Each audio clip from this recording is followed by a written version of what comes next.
peristiwa meninggal dunia. Sedangkan Allah tidak akan pernah meninggal dunia, selamanya hidup.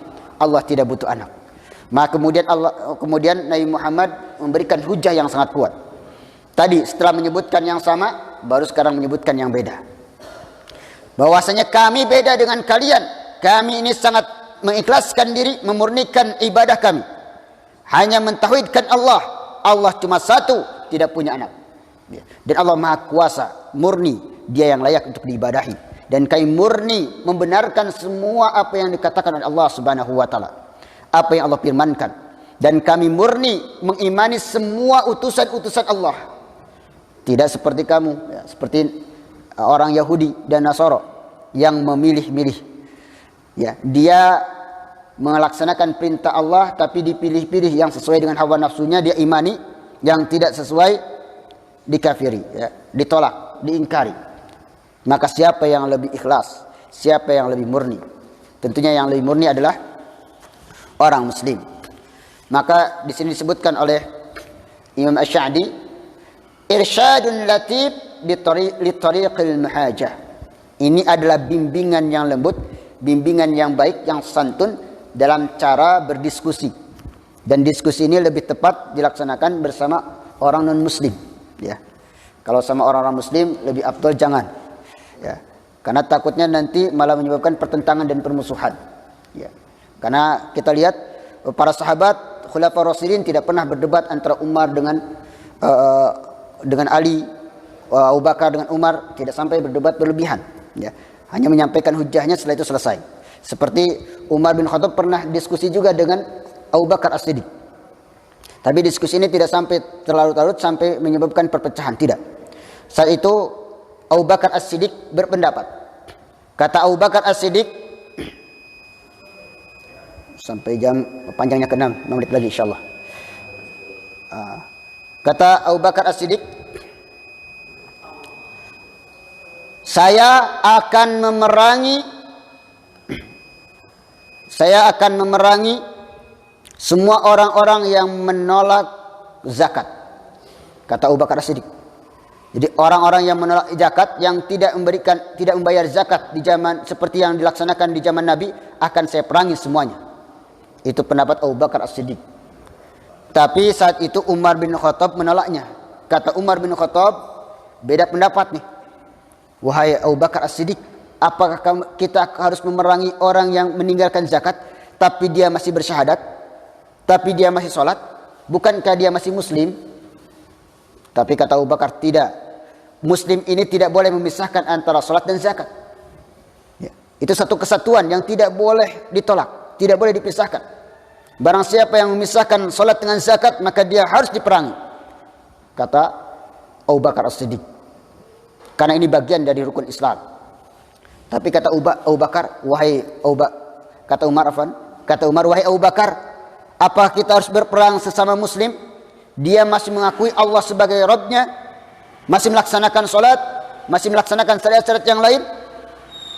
Kemudian kata Abu Bakar As-Siddiq, kalau dia menolak zakat karena mengingkari kewajibannya, kafir, maka harus diperangi, harus dihukum dengan diperangi.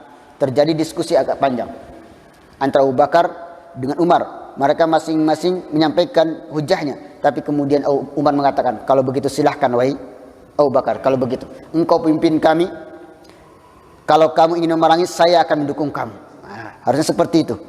Ketika terjadi perbedaan pendapat, tidak boleh sampai menyebabkan perpecahan di dalam persaudaraannya. Saat itu Umar mengatakan, kalau begitu silakan wahai Abu Bakar, saya akan mendukung kamu dan akan membela kamu. Saya akan berada di depan bersama kamu untuk memerangi mereka. Akhirnya Umar pun ikut berperang, memerangi orang-orang yang saat itu menolak zakat.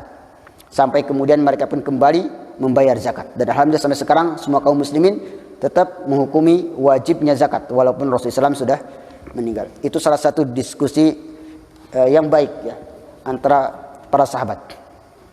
Dan juga tidak banyak dalam diskusi kalau masalah fikih, karena masalah fikih memang ada khilaf, sering ada khilaf di kalangan sahabat. Tapi yang dimaksudkan di sini adalah diskusi yang berkaitan dengan tauhid, ya, yang jelas kesesatannya. Ketika itu jelas sesat, maka kita diperbolehkan untuk diajak mereka diskusi Tujuan adalah bagian dari dakwah kita. Maka saat itu senjatanya adalah ilmu. Kalau diskusi senjatanya adalah ilmu dan juga adab yang baik. Wajadilhum billati hiya ahsan. Dan diskusilah dia, ajak debat dia dengan sesuatu yang baik. Li tariqil mahajah, dengan cara berdebat.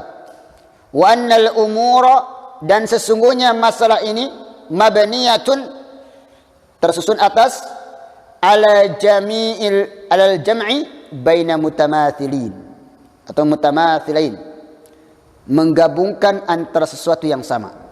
Jadi ajak ketika diskusi, ketika mereka punya landasan dalil yang sama, kita ajak dulu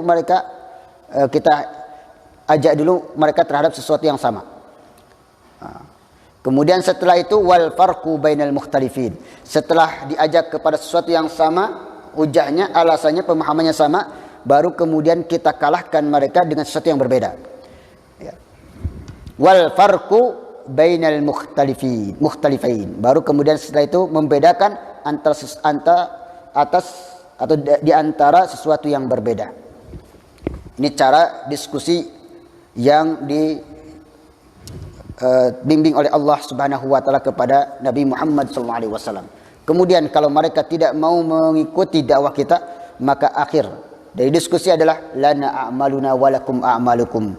Ya, kalau begitu sudahlah, bagi kamu amal kamu sendiri dan bagi kami amal kami sendiri. Kami sudah berusaha untuk mengajak mereka, merangkul mereka untuk mendapatkan hidayah, dan inilah hasil terakhir kami. Usaha maksimal kami untuk mengajak mereka, dan mereka terus ngeyel, tidak mau lagi. Maka sekarang kita berlepas diri kepada Allah.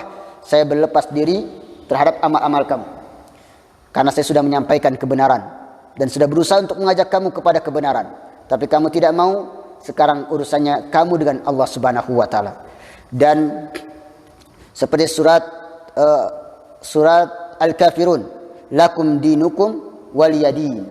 Bagi kalian adalah agama kalian dan bagi kami adalah agama kami. Ini adalah diskusi terakhir, ya, antara Nabi Muhammad dengan kaum kafir Quraisy. Nabi Muhammad sudah terus berusaha mendakwahi kaum kafir Quraisy supaya dia masuk Islam, mendakwahi mereka untuk kembali kepada jalan yang lurus, untuk berada pada jalan hidayah, didakwahi terus menerus tanpa henti.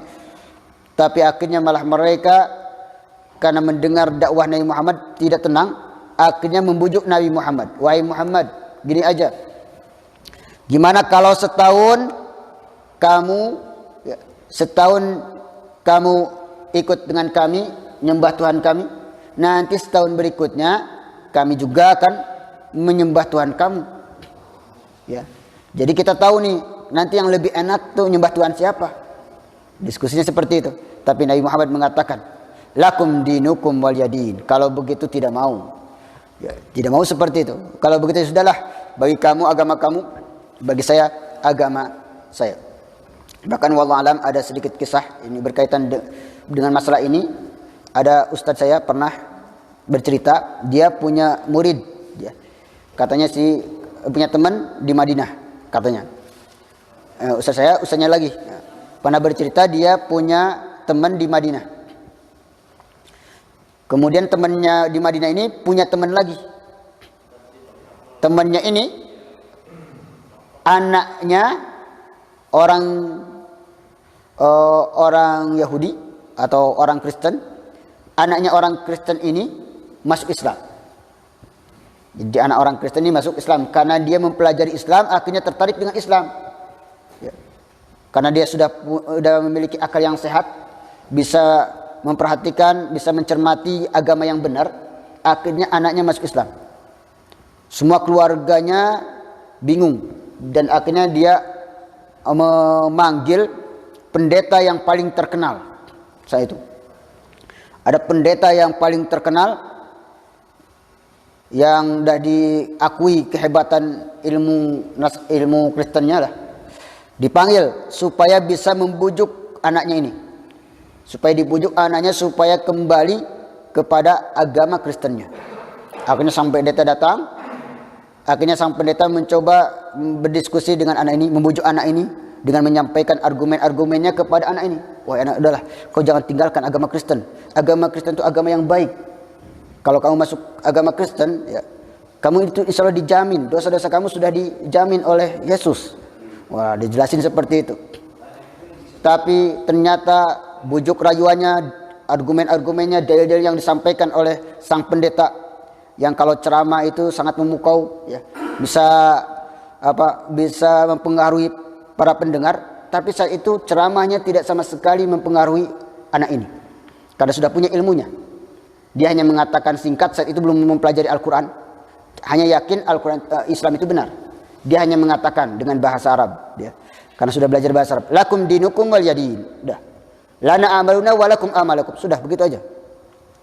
Akhirnya sang pendeta ini terdiam karena perkataan sang anak tadi. Kata anaknya tadi, lana amaluna walakum amalakum. Sudahlah, jangan banyak bicara lagi. Kamu amalkan sesuai dengan amal kamu, dan kami juga sesuai amal aku.